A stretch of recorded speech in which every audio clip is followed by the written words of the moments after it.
Hello and welcome to the Easy Parallax tutorial videos. This is part one and it'll be covering using tags to set up the basic parallaxing effect in your scene. So let's get started. As you can see before you, this is the demo scene, but I've stripped it of all elements that would actually cause parallaxing, so it's like starting from scratch. So let's pretend that this is your scene in your game.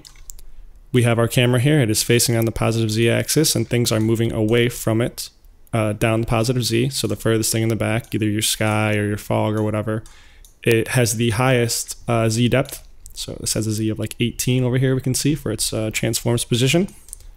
But yeah, so let's get started. Let's create the game object that will be our parallax controller. So Control-Shift-N to make that. Gonna name it Parallax Controller. You can name yours whatever you'd like. Let's assign the EasyP script to it. So search for EasyP, Easy Parallax is right there, select it.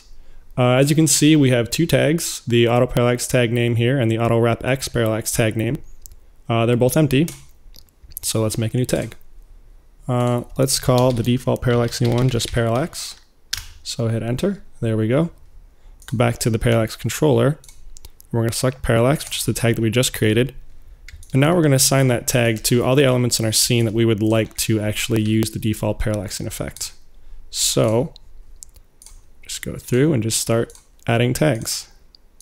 And notice I'm just setting it on the, obviously, single objects by themselves that I want them to do, but also the parent objects of groups of objects. If you have groups of objects that are all on the exact same, that have the exact same z depth, you definitely want to group them together and just assign their parent to the Easy Parallax script. This will actually save you time and it might actually be more performant at runtime. So it's just less things that the script has to deal with and it saves you time as well.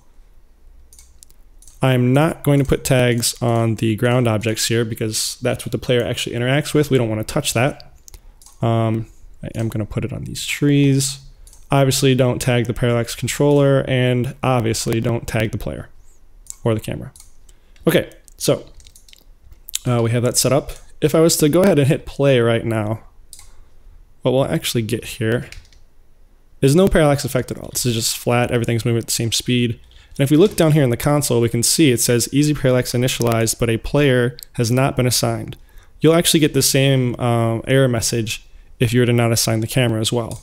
So let's go ahead and make sure that we actually assign our player and our camera this time. So just click on player, drag it in, click on the camera, drag it in.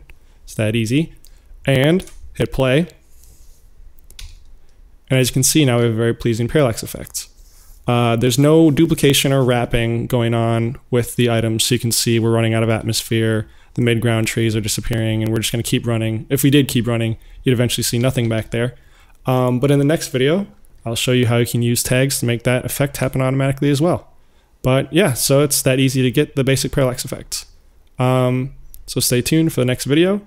And I hope that this video was helpful to you. Thanks.